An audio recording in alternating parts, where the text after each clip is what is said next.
The Australian dingo. With his bright eyes and bushy tail, he may look like a family dog. But this is no pet. This wild dog is an apex predator. A hunter whose natural instinct to search for prey has given him a bad name. But this elusive wild dog also leads a surprising hidden life of family devotion and strictly enforced social rules.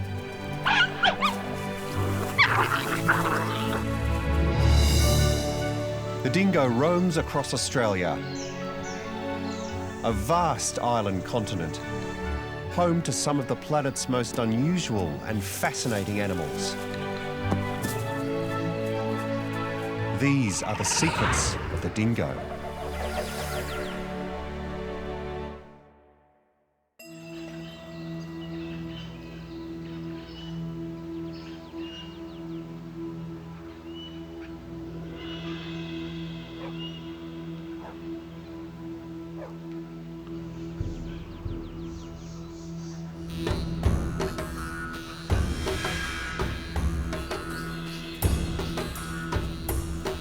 Built for hunting, dingoes are so adaptable they can survive in a variety of habitats, including mountains, deserts, and forests.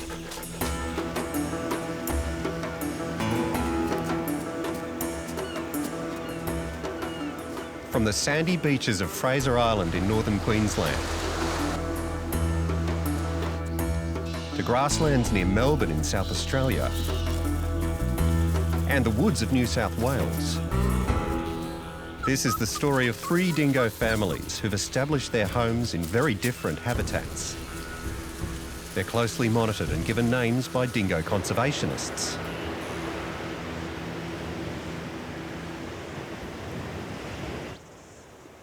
Dingoes form a distinct subspecies of wild dog, Canis lupus dingo. They're genetically closer to the Asian wolf than to the domestic dog, with flatter, broader skulls, longer, more pointed muzzles, longer canines, and a whole lot more attitude.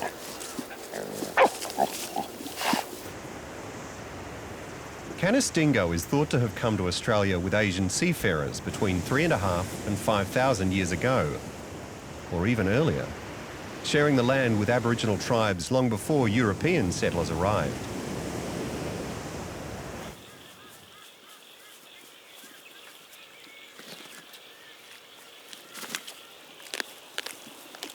Dingoes hunt rabbits, rats, even kangaroos. But it's their hunting of domestic livestock that has brought them into conflict with farmers. Some states even require dingoes to be killed on sight.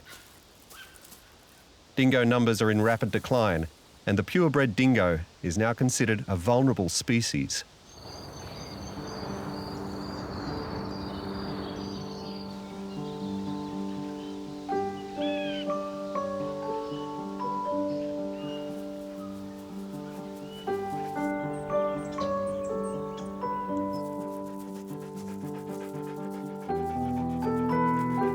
In Victoria, a mostly temperate state in the southeast of Australia, dingoes Saxon and Petal are preparing for a big event, the birth of their puppies.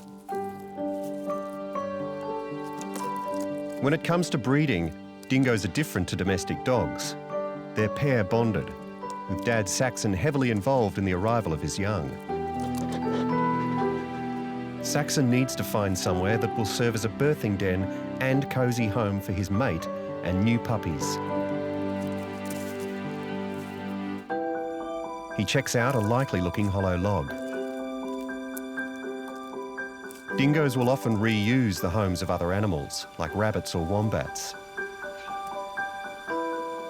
They're looking for a secure, protected base close to a water source, and they'll establish several dens in their home territory. If disturbed in one home, they'll move to another. This log seems to meet Saxon's criteria, which is lucky because Petal has been pregnant for 2 months and her due date is imminent.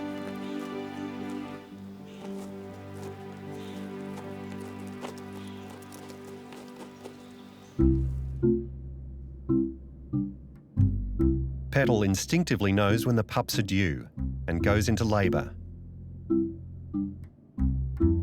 Pacing around, sitting down, and getting back up again and again.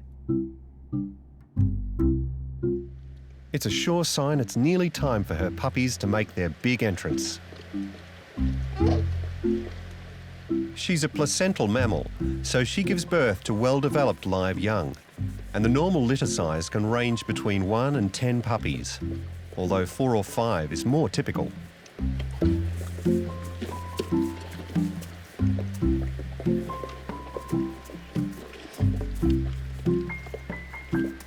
It's an easy delivery for the first puppy.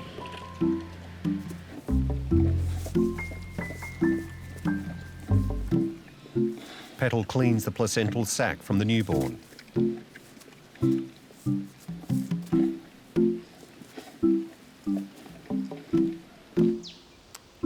Dad Saxon stands guard nearby.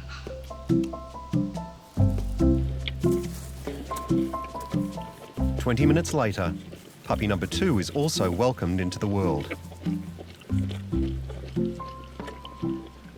Petal chews through the umbilical cord. Unlike domestic dogs, which can have 2 litters a year, dingoes only breed once, and always at the same time of year.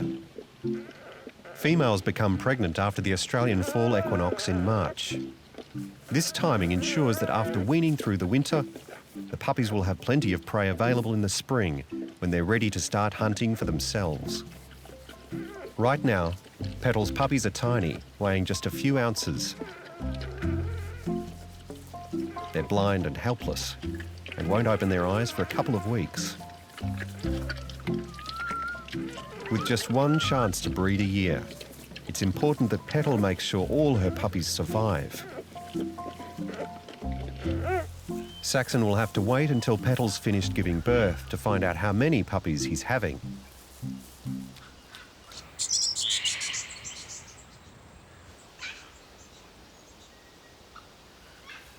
Further north in New South Wales are Comet and her mate Bomber. A pair bond like theirs usually lasts for life. Like wolves, dingoes have a defined social structure where only the top or alpha dogs have puppies.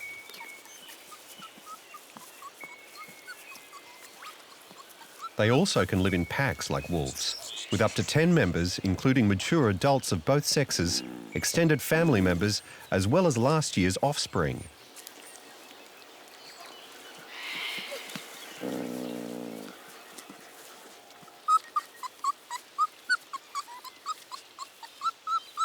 This alpha pair already has 4 healthy puppies.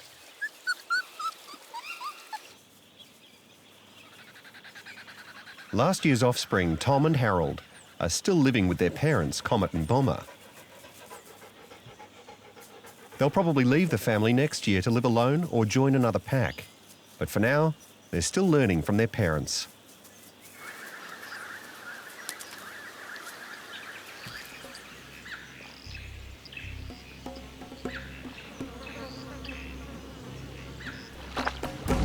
As both father and alpha male, Bomber has a big job. He must keep order in the ranks.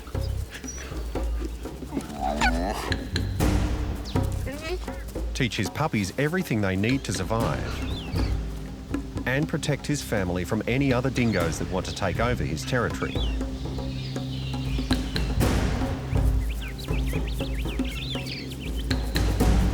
Bomber recently took on a male from a neighbouring pack.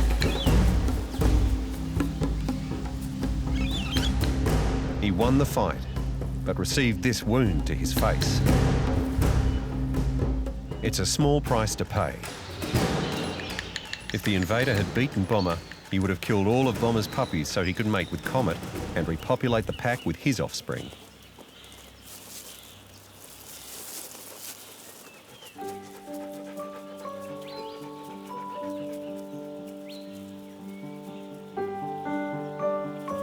So the puppies are fortunate their dad was the victor. And they can play in the sunshine and suckle from Mum, Comet. She's had an average number of pups, but raising them would be almost impossible without Bomber's help. Unlike many animals, both the male and female dingoes share parental responsibilities. Dingo dads regurgitate food for their puppies once they start eating solids, help protect and care for them, and teach them everything they need to survive, right up until they're adults. After 7 weeks of suckling, the puppies are fat and flourishing.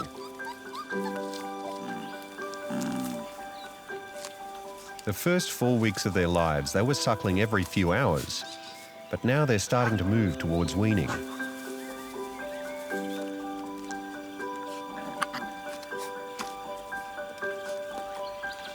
They'll continue to take milk from their mum for around another 5 weeks, but they're also starting to eat solids.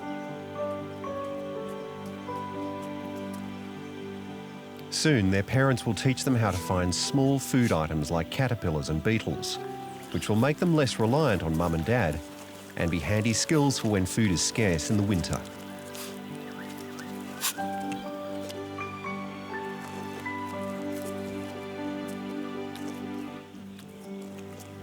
Now they're exploring their environment all the time, making regular forays out from their lair, a hollow log.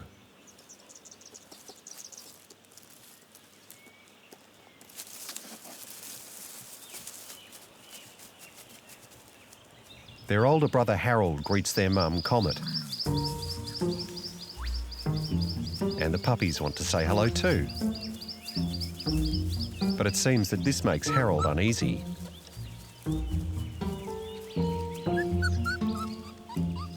Although these are his siblings, they're also the puppies of the alpha male and female, and he's very cautious around them.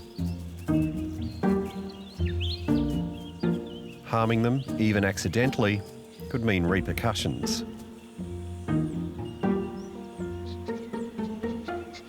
As Comet returns, it's a good excuse to beat a hasty retreat.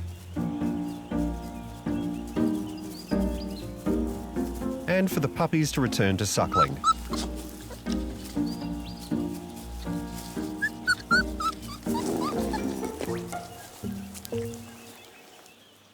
At 12 months old, Tom and Harold must find their own food and regularly go out together on hunting expeditions.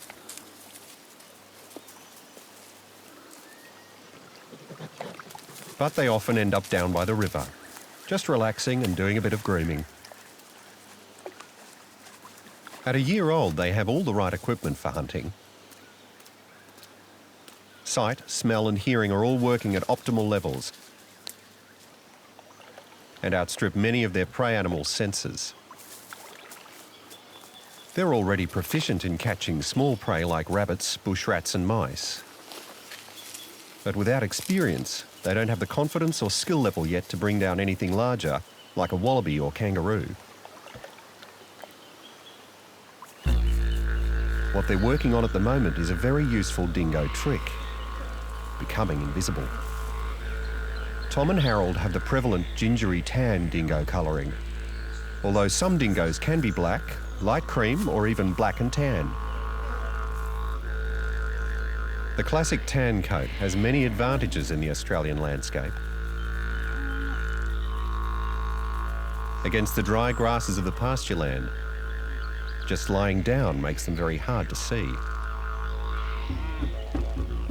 Mastering the use of cover, like bushes and undergrowth, is a handy hunting strategy. They're predominantly pursuit hunters, but watching their prey's movements while undetected means they can track the direction of the animal and pick out a potential target. But when it comes to the actual pursuit, Tom and Harold still need training, and the best way to get that is to go hunting with their experienced dad, Bomber. As they meet up for the hunt, the three males make it evident from their body language that they have a clear understanding of the power structure here. Bomber's tail is carried high and is fully erect, forming almost a full circle, and his head is also high.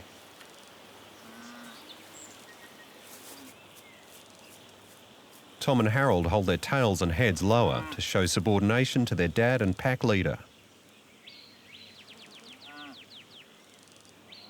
With everyone assured of their place in the pecking order, they can set off.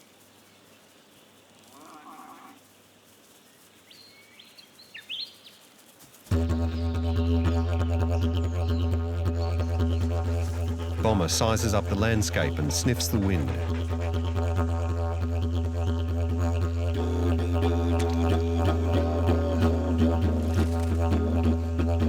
Like a dog, his sense of smell is around 100 times keener than that of a human.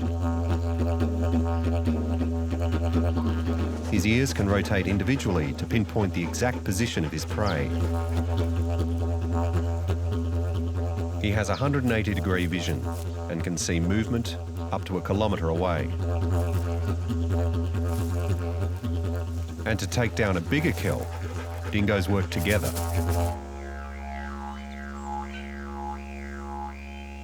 Dingoes can read each other's body language extremely well, and when they can see Bomber is ready, all three set off across the meadows.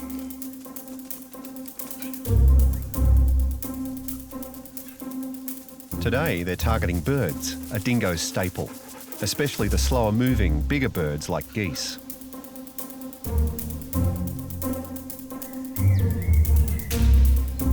But they'll go for whatever's around, like water birds.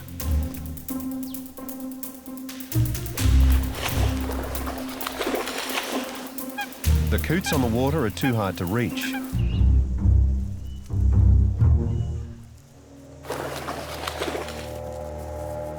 But the meadows are full of game birds.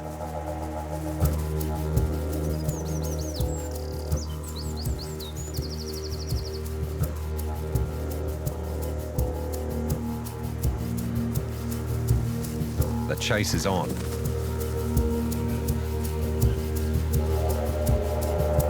Like wolves, they use initial speed to try and catch their target, but then rely on their stamina and endurance to wear down and exhaust the prey until it can be dispatched by the pack.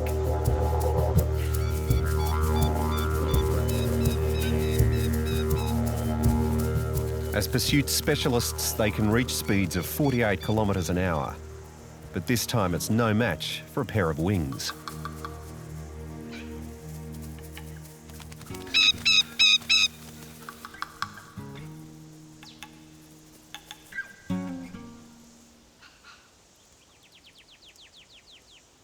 Hunting is exhausting work. The three rest to recuperate their strength.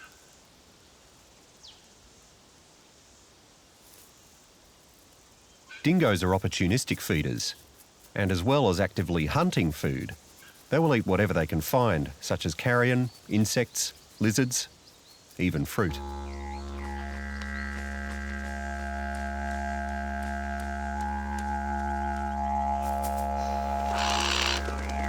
Still hungry, the threesome sets off to see what else they can find. Bomber and his family live near some rich pasture land, and it's not long before they catch the scent of a cattle herd.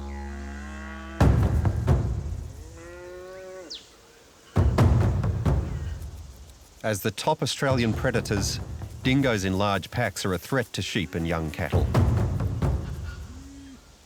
And it's made them a target of hate for farmers. But dingoes aren't all bad news. They play a key role in keeping the kangaroo and rabbit populations down, which can mean more grass for livestock.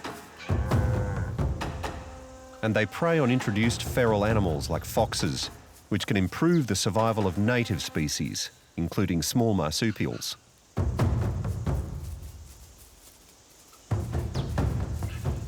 Dingoes hunt as a pack, and the only way they can bring down big game is to work cooperatively.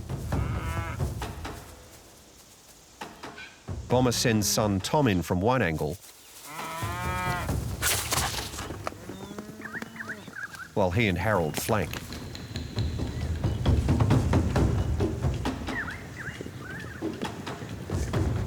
It's a classic pincer movement technique.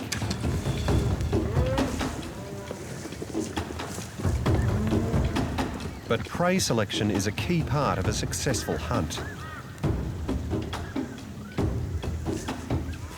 These cows are around 47 times the weight of Bomber and Harold. And one well-placed kick or horn stab could take them out.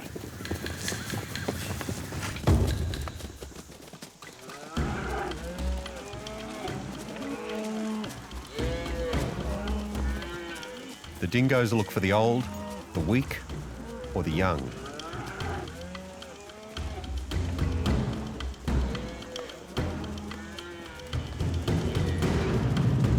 They've spotted a calf in the middle of the herd. Like many hunting animals, the dingo's prey drive is triggered by movement. The more agitated the cattle become, the more the dingoes become intent on following them.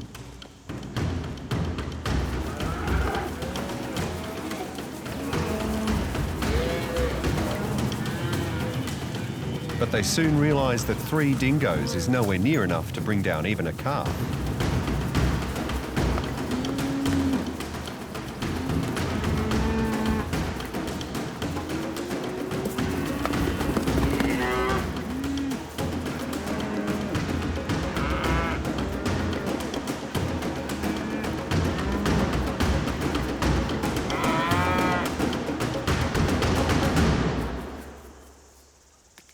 The dingoes have to accept defeat.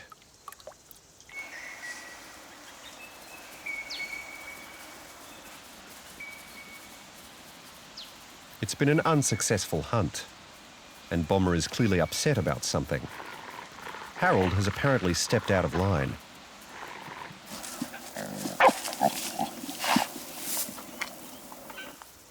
When dominance displays don't convince Harold who's boss, Bomber escalates to nipping.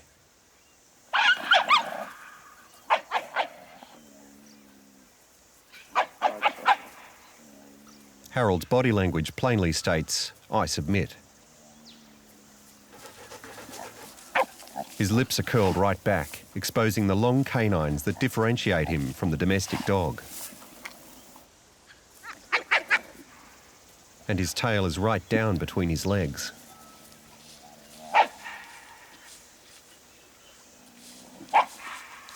But he's still a little bit defiant. So Bomber needs to finish making his point and circles Harold until he stands down and gives way to his alpha.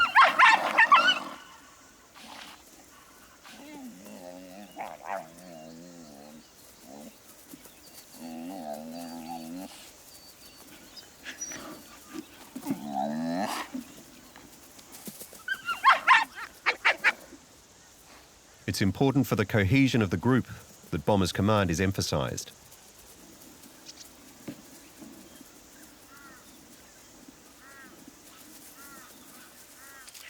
Finally, Bomber is satisfied, but for today, the 2 part ways.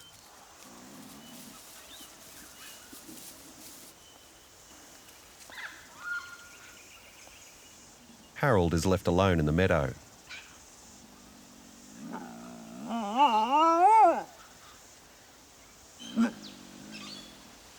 Unlike domestic dogs, dingoes rarely bark. Instead, they howl and yowl. This eerie, wolf-like noise is not completely understood by scientists. But it seems the significance of the howling changes according to the situation. They use it to locate other members of the pack, and even to warn neighbouring packs of their approach at a shared water source. This will minimise conflict between the packs.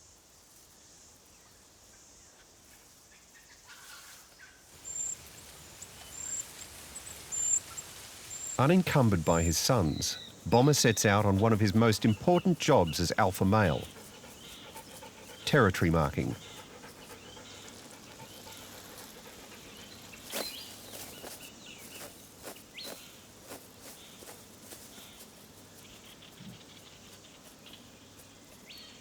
The chemical messages he leaves are full of information, most likely serving as a warning to any other dingo with thoughts of violating his borders.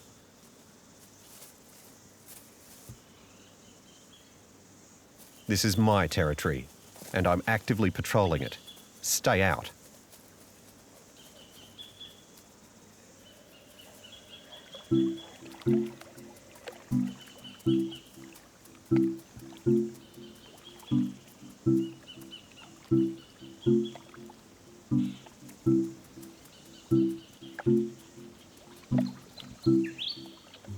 Bombers found a patch of another animal's urine on the ground.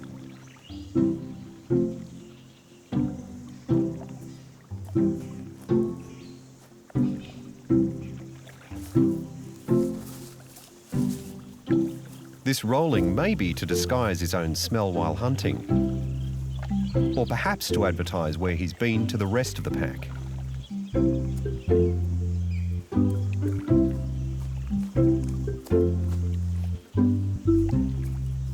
Territory marked, he can head back to find the others.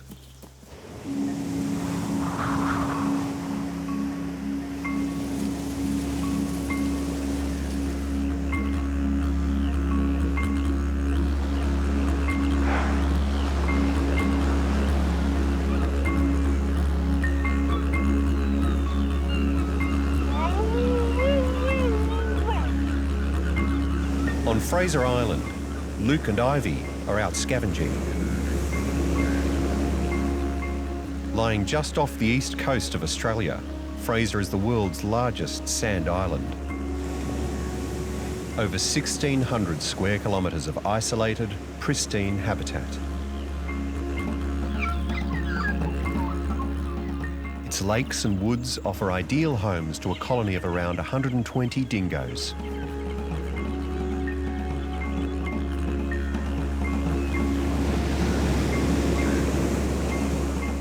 One of the biggest threats to the future of the dingo is the crossbreeding or hybridisation that happens when they mate with domestic dogs. And so, the dingoes of Fraser Island are thought to be the most genetically pure due to their isolation from the mainland.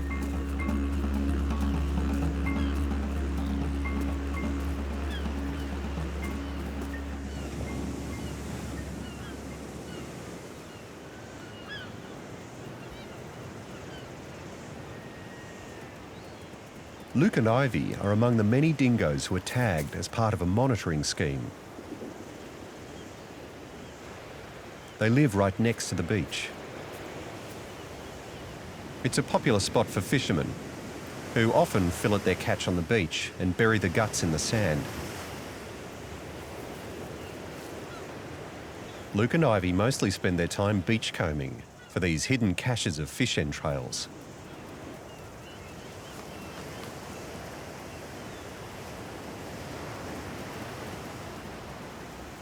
A dingo day is broken down into around 65% activity and 35% resting.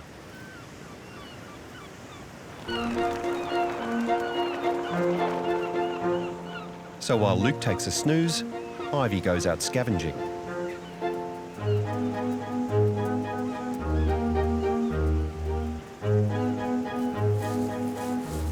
But even with her dingo supernose, she's not having much luck.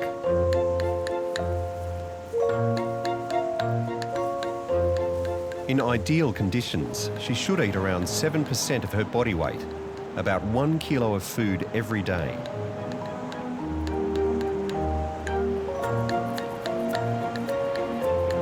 She's finding a few small morsels, but nothing like enough.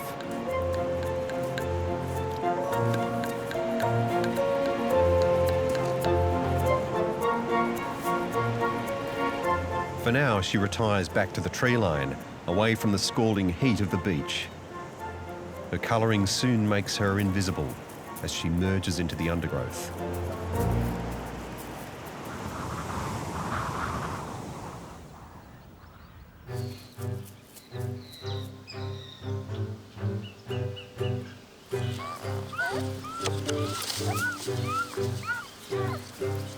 In Victoria, new parents Saxon and Petal are taking their little family out for a morning stroll.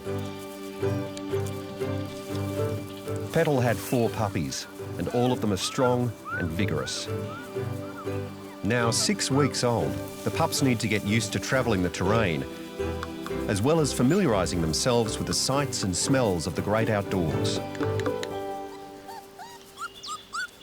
Once the days get warmer, the puppies will need to start preparing for a more independent life.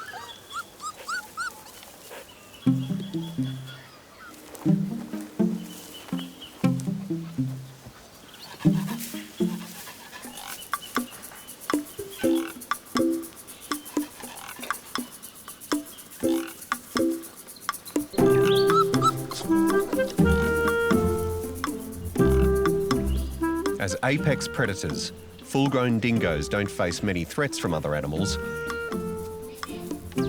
But if the puppies wander too far from the pack, they could still make a tasty snack for a large bird of prey, like a kite or eagle. Mum and Dad must keep a watchful eye on all of them, but it's hard when, like many toddlers, wandering off at high speed is a speciality.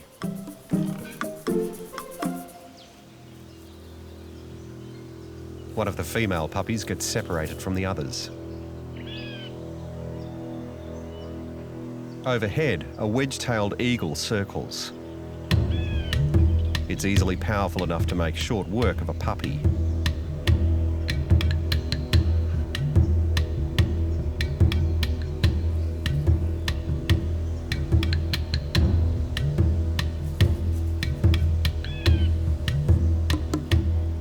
Saxon must find his puppy fast. He leaves the rest of the puppies with their mother and sets off to search for his missing little one.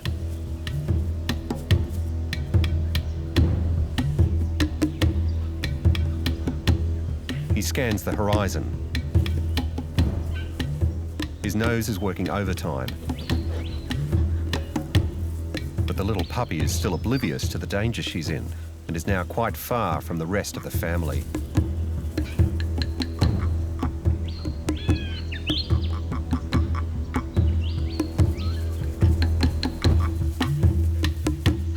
Saxon picks up her scent.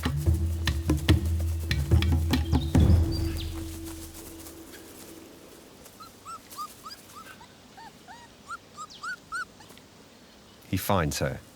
The little pup greets him. What looks like a kiss hello, however, is really a request for food. The little ones instinctively rise up and tap, sniff, and lick their parents' muzzles as a signal for their parents to produce the goods. But Saxon isn't obliging.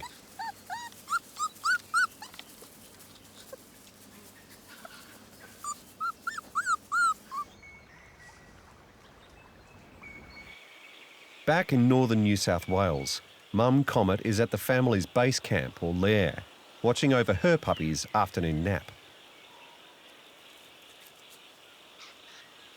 They're 8 weeks old now, and already much more advanced. As well as gradually weaning them from milk to solids over the next few weeks, Comet also needs to make them more self-reliant. They must learn to be aware of danger, be able to find food and look after themselves. As summer approaches, the dingoes will move on from the log, and Comet needs to make sure that the pups can survive without her guidance and care. She leaves them alone for short periods to begin preparing them for adult life.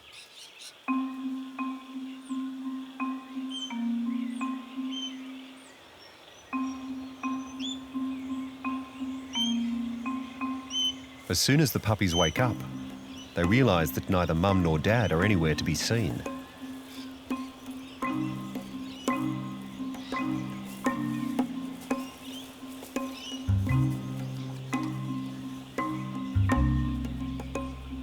The boldest puppy, Mojo, sets off to find Mum. He checks out the log, the fields, then goes even further. Mojo totters all the way down to the water's edge.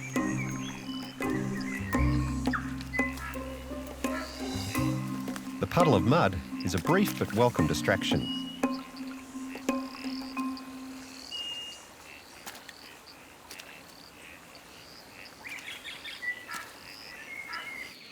He joins forces with his sister, who's looking for Mum too.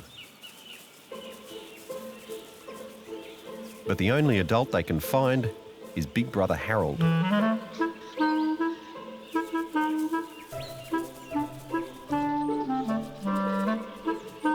He's just as uneasy around the puppies as ever.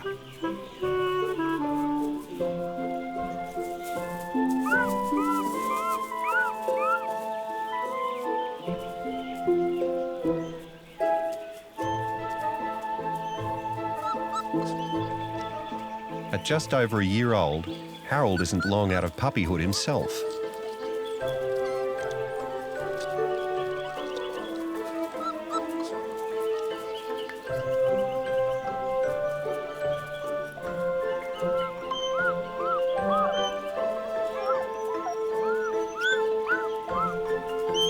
And like many big siblings, he's got no desire to hang out with the little ones.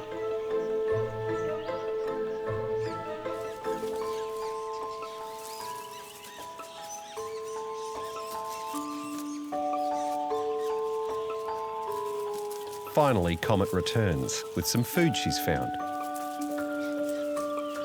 She's desperately thin after suckling 5 voracious puppies for 8 weeks and doesn't feel like sharing.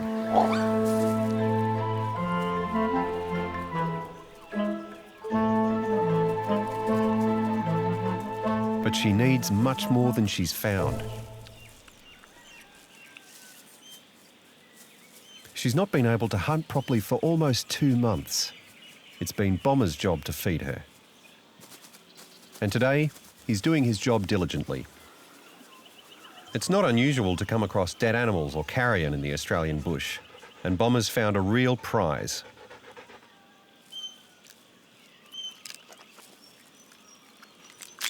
A wallaby carcass. Comet greedily tucks in. Bomber takes a relaxed position to one side and allows his mate to eat. He knows now isn't the time to ask for a share.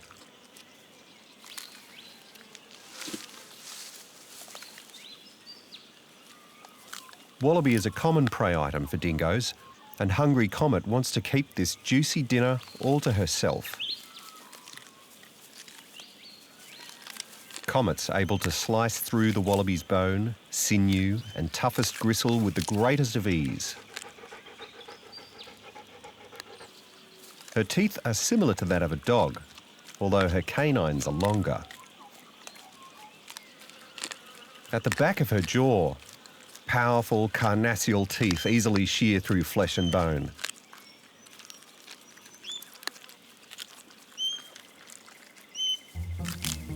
The puppies venture a move towards the meat.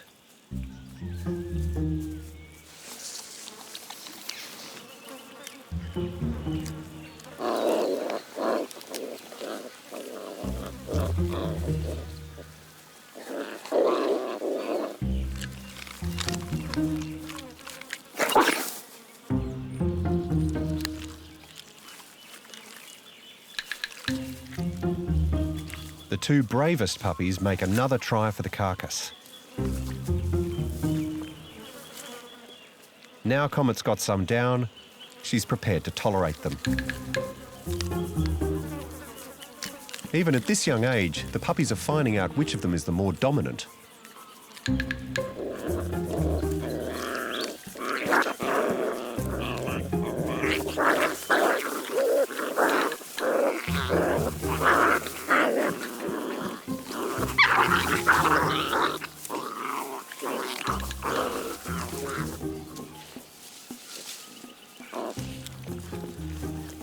Little Mojo apparently isn't at the top of the pecking order.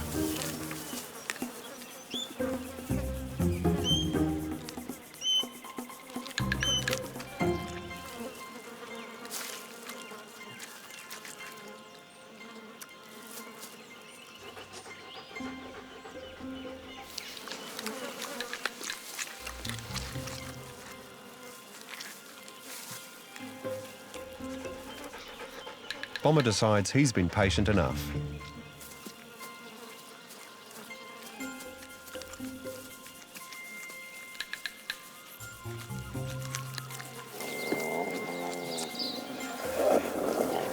Comet's having none of it.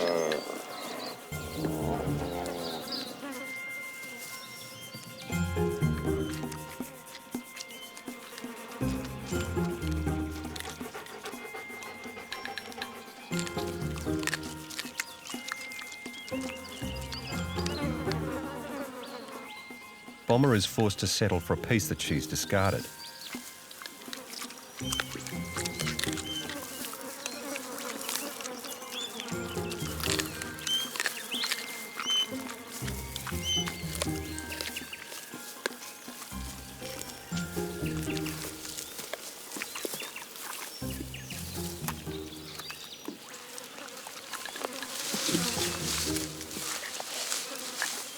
Comet and the pups have made short work of the wallaby.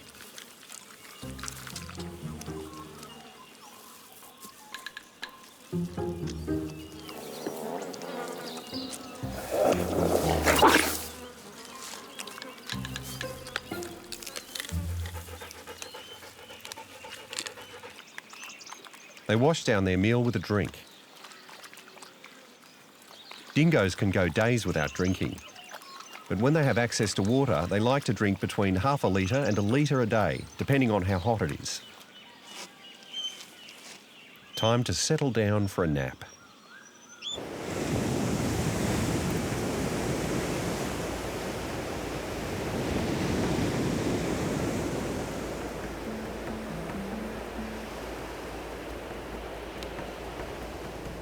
On Fraser Island, Ivy and Luke are still hungry.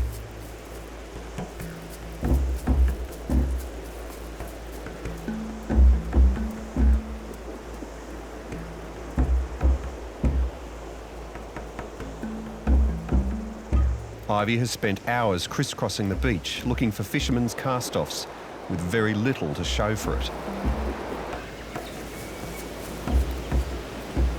Now it's Luke's turn.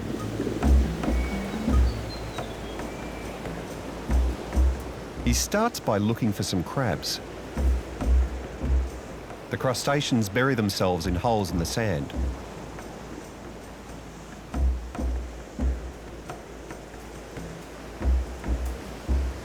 But there are none in evidence. And he doesn't find any buried fish guts either. Luke and Ivy aren't doing well going solo. Even with their super smell, keen vision and ears that can hear 4 times further than humans, not every hunt is going to be successful.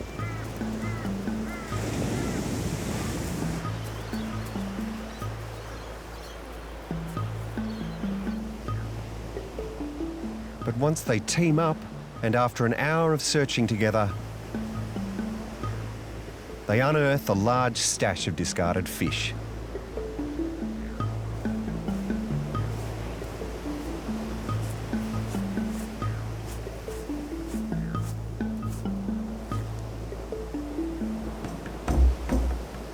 They tuck in, bones and all.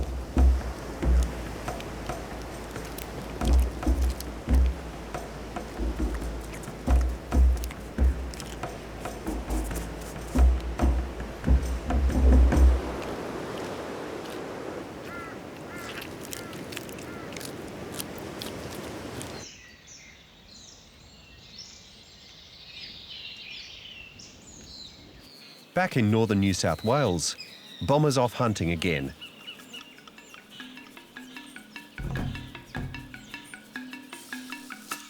Comet didn't leave much of the wallaby carcass for anyone else in the family, so he's still hungry. His hunting range is huge. Dingoes regularly travel around 40 kilometres a day. He investigates the forest. But his keen sense of smell has picked up a scent around 1 kilometre away.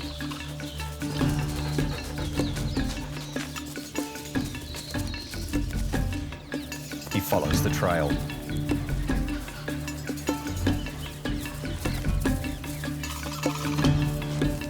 Until he pinpoints the source of the smell inside a log.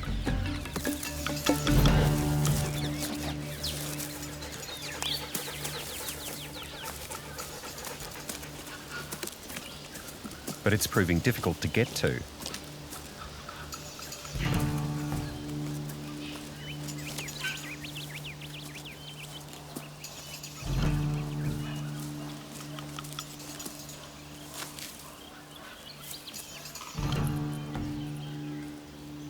Bomber slowly demolishes the log. Digging. Scraping. Even biting off wood to get to his prize.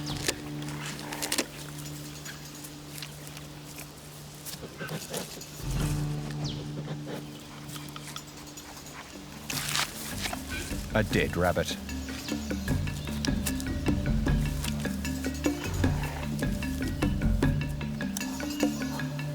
Finally, he can enjoy a meal of his own.